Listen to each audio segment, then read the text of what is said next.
Olá! Operar no mercado hoje em dia com toda essa volatilidade pode ser uma cilada se a gente for pela emoção, né? É quase uma receita para o desastre. Mas e se existisse um jeito de criar um sistema? Um sistema com disciplina, baseado em probabilidade? É sobre isso que a gente vai falar hoje. Vamos mergulhar numa ferramenta e numa configuração bem específica que pode trazer um pouco de luz para esse caos que é o day trade. Bom, vamos começar com essa frase aqui. Ela vai direto ao ponto, né? No mundo cheio de dica quente e hype de internet, a tentação de só seguir o que todo mundo está fazendo é gigante. Mas, como a nossa fonte aqui alerta, essa abordagem é perigosíssima. E essa é a grande questão, o ponto central de tudo. O ruído é toda essa conversa, as opiniões, aquele medo de ficar de fora, sabe? Já o sinal é o que os dados técnicos estão de fato mostrando. O desafio é aprender a ouvir o sinal e conseguir ignorar todo o resto. Então, vamos dar uma olhada mais de perto nesse ambiente que a gente está operando. O mercado de hoje não é o mesmo de antigamente. A velocidade, a escala dos movimentos é tudo diferente, e isso traz desafios bem únicos. O que é mais impressionante aqui é como tudo isso junto forma uma tempestade perfeita. A gente tem uma volatilidade absurda, com ações que podem virar de ponta cabeça em questão de minutos. Aí soma isso com uma avalanche de informação e opinião vindo de todo lado. Qual o resultado natural disso? As decisões passam a ser tomadas no sentimento, na esperança de dar aquela grande tacada, o que acaba sendo uma forma muito, mas muito perigosa de operar. E aqui está o pulo do gato. Esperança não é estratégia de trade. É uma emoção, e uma que pode fazer qualquer um ignorar todos os sinais de alerta que os gráficos estão gritando. Já a disciplina? Bom, a disciplina exige que a gente preste atenção justamente nesses sinais. Certo. Então qual é a alternativa? É sair de uma mentalidade de aposta e ir para uma mentalidade de análise.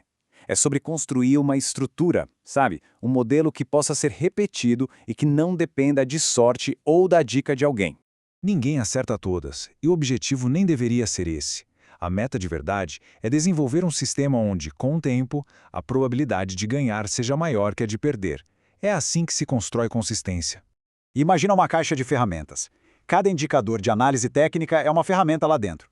Uma ferramenta sozinha pode até ser útil, mas usar várias juntas permite construir algo muito mais forte, mais robusto. A ideia é usar essas ferramentas para validar uma teoria antes de colocar dinheiro na mesa. Se a configuração técnica não aparece, não tem trade. Simples assim. Então, bora abrir essa caixa de ferramentas e pegar uma das peças mais importantes de lá. O índice de força relativa, o famoso IFR. Essa aí é a definição de livro, né? Mas na prática, o que isso quer dizer? Pensa no IFR como se fosse um velocímetro para a ação. Ele não mede a velocidade em si, mas o momento, a rapidez e a força com que o preço está mudando. E essa frase resume a ideia de forma brilhante. O IFR dá um sinal de quando o entusiasmo ou o pânico pode ter empurrado o preço de uma ação para um nível que não se sustenta, seja para cima ou para baixo.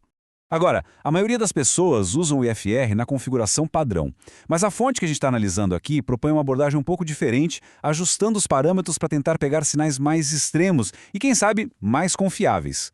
Olha aí a diferença lado a lado. O padrão marca uma ação como sobrecomprada em 70 e sobrevendida em 30. Já o modelo proposto estica esses limites para 80 e 20. E por que isso? A ideia é filtrar o ruído e focar só naqueles movimentos que foram realmente longe demais, rápido demais. Isso torna um sinal, quando ele finalmente aparece, muito mais significativo. Então, quando o IFR bate 80 ou passa disso, é um alerta. O indicador está dizendo que a alta foi muito forte, muito rápida e que a ação pode estar vulnerável a uma realização de lucros, a uma queda. Do mesmo jeito, quando o IFR cai para 20 ou menos, é um sinal de que a pressão de venda talvez tenha sido exagerada. O pânico pode ter levado o preço tão para baixo que uma recuperação, um repique, se torna mais provável. E para quem quiser aplicar isso, o processo costuma ser bem direto na maioria das plataformas de gráfico. É basicamente achar as configurações do indicador IFR e só ajustar os números de sobrecompra e sobrevenda para 80 e 20. E isso nos traz de volta ao ponto mais importante de todos. O IFR, mesmo com essa configuração especial, não é uma bola de cristal. Ele é uma peça de um quebra-cabeça bem maior.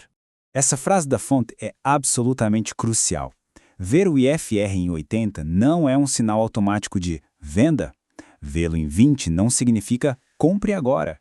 Agir assim seria cair na mesma armadilha de operar com base numa única informação, em vez de um modelo completo. Então, o resumo da ópera é o seguinte. pensa no sinal do IFR como uma dica. É o mercado levantando a mão e falando, opa, talvez tenha algo interessante acontecendo aqui. Mas o trabalho de confirmação ainda precisa ser feito. É aqui que a disciplina de verdade entra em campo. O IFR dá o sinal da oportunidade.